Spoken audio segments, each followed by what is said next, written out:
Hello people, today I have with us the Plamax Max Factory Plastic Model Series GP-02 from Max Factory, of course.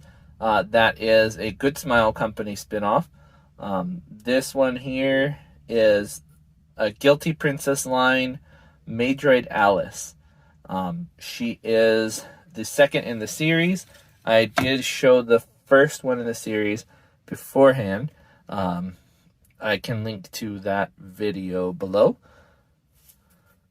But this one, I feel like it should have been first on account of it's the Ace of Hearts, as shown here on her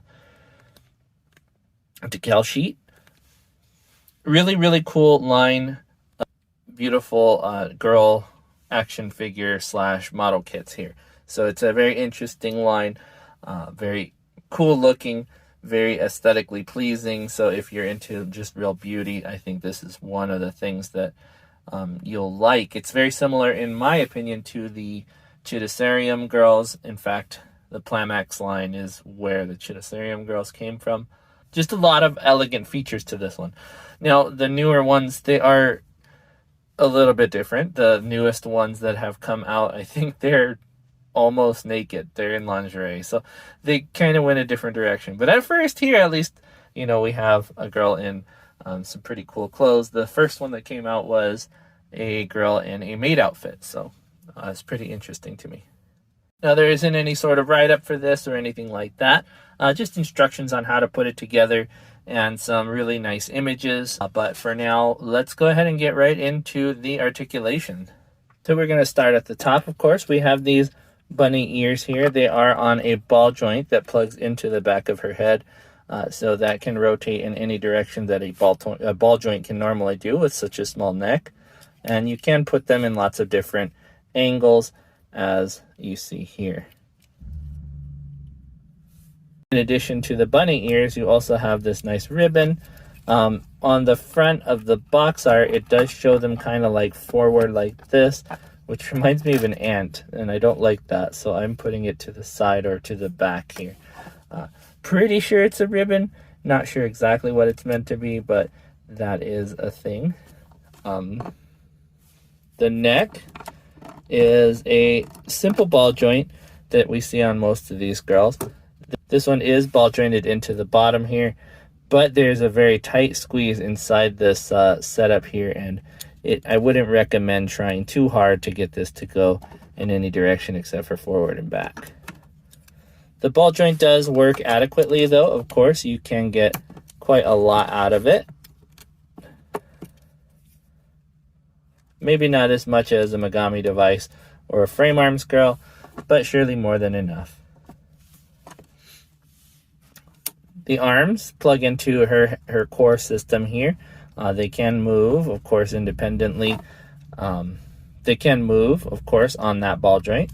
So does that little ruffle there, which the ball joint actually holds it together. Let me show you. If you pull this out, that one will pretty much come off too. So that shoulder joint does normally stay in here. But as you saw there, it did come out. That one will hold that ruffle in place. There is an elbow joint here, and of course you can move the upper arm is the rotation point. Elbow is simple, just one joint, but it gets you more than enough to get any position you might want. Simple wrist joint, which the two pieces put together, and it gives you that nice articulation up and down. You can turn that, of course, in 360 degrees, and you can also rotate that angle in any direction to make her have a little bit more expressive features on her hand there. Of course, I chose the closed fist, but there are two more other options there. The waist plugs into her upper body here, and that is on a ball joint, similar to how many of these are connected. This one isn't a very sophisticated one. It's just a peg and a ball. So that one is all reliant on the ball and socket inside there to hold any articulation or range. This back here is articulated, as you see. This one can move inward and outward to get some dynamism. These ones are on those wrist joints, so you can move them upward. So yeah, as you see here, that is a wrist style connector there. Now, if it was me, I'd rather have that this way, but the instructions do say to put the top side as the open side. I like it better this way, so I'm gonna actually do it that way. This also represents 1 point of articulation. If you wanted to use it as such, if you plug that into her back, you can rotate it just like that. These ones are not articulated. They are stationary, but the front one can move. And then plugging those back in to get that back on her real fast. It goes by pretty easily. You just make sure everything is opened up. Slide her between and peg that back in place. And then you can close it up. And of course, remember, you can articulate them just a bit to get them in a position that you think is right.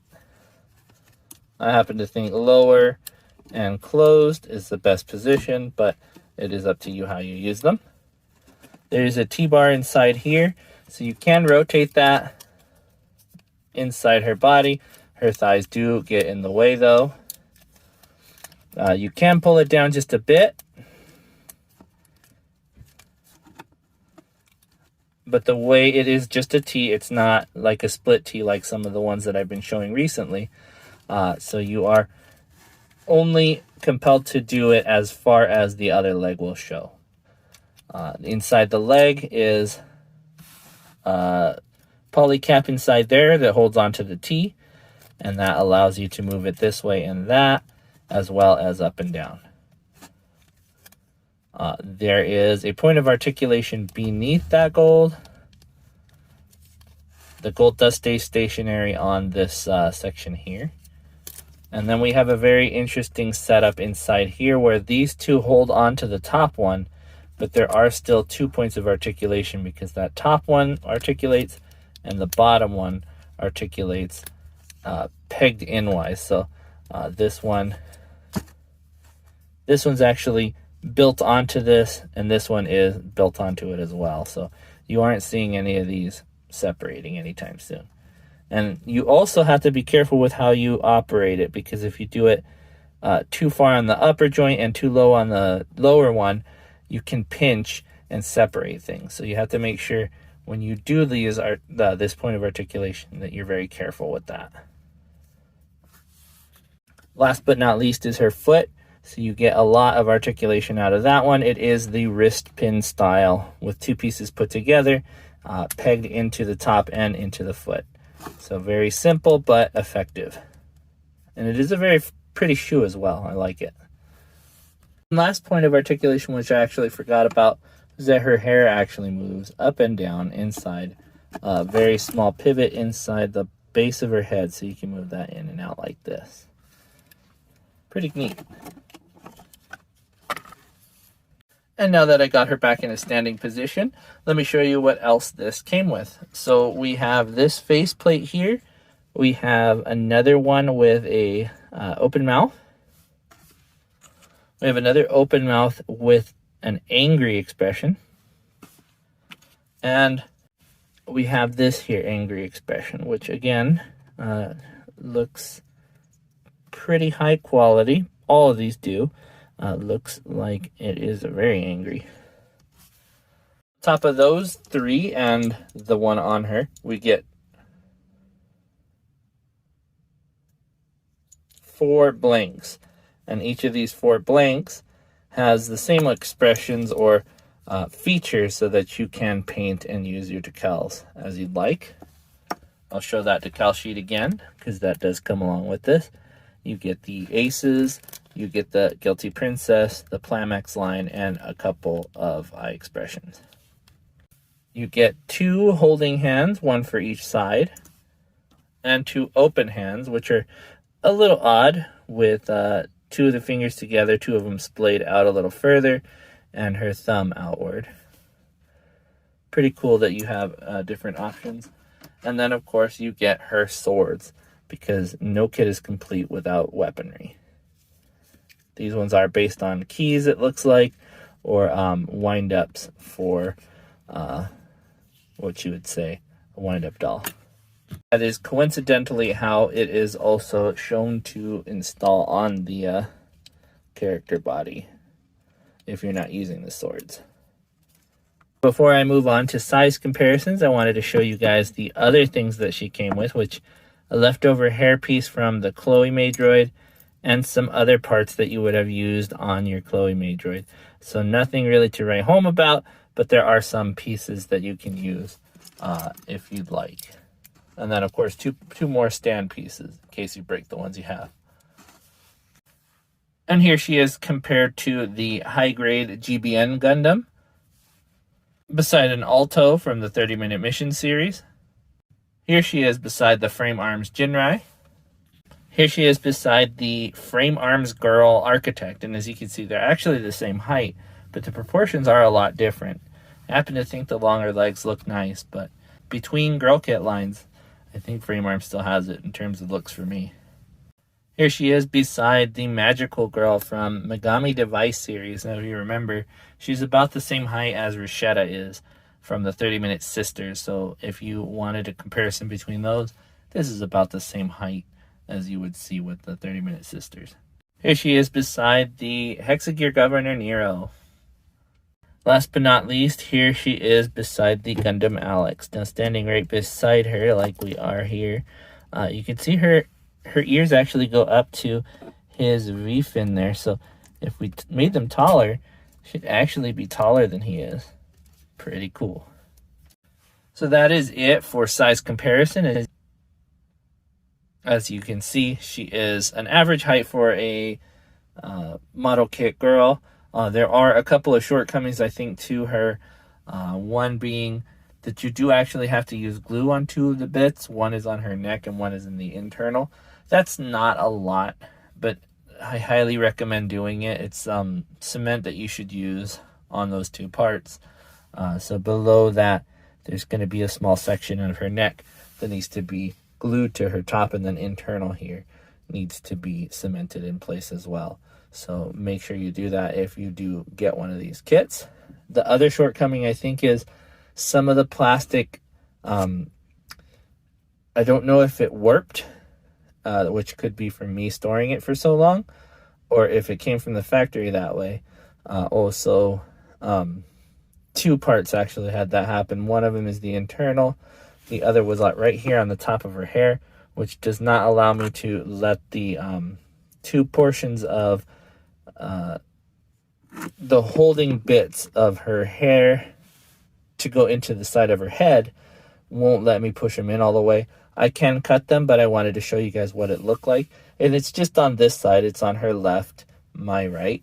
And like I said, it's not a big deal, but it is something to think about if you were to get one of these. They have been around for a while now, so they've likely been stored. They're probably going to be in air-conditioned places, so I don't think you really have to worry about it.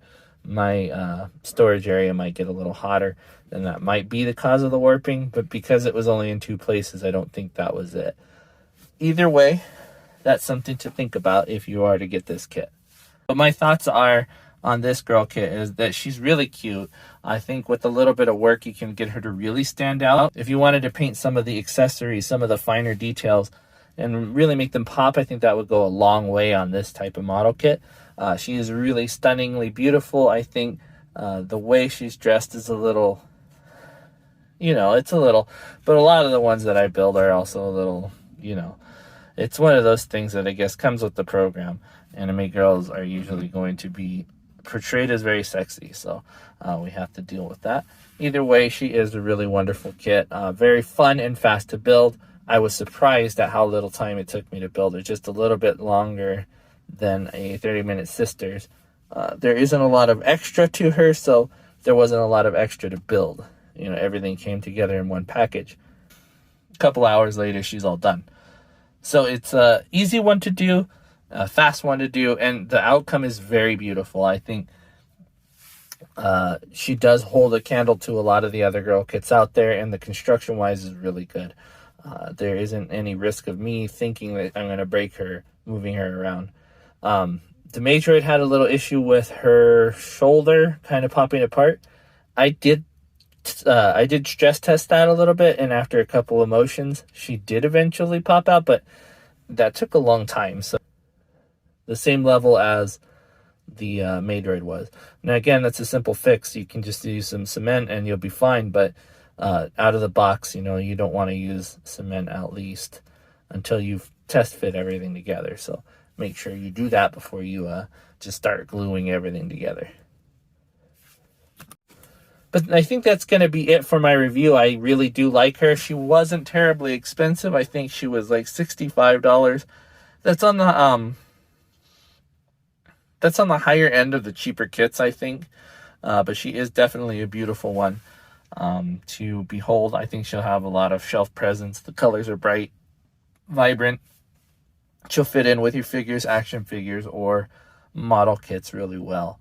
She's a beauty, and I really enjoyed building her, and I hope if you do get her, you do too. But that is it for tonight. Thank you very much for watching. I will see you guys next time, or you'll see me, but more than likely, you'll see my stuff. Bye-bye.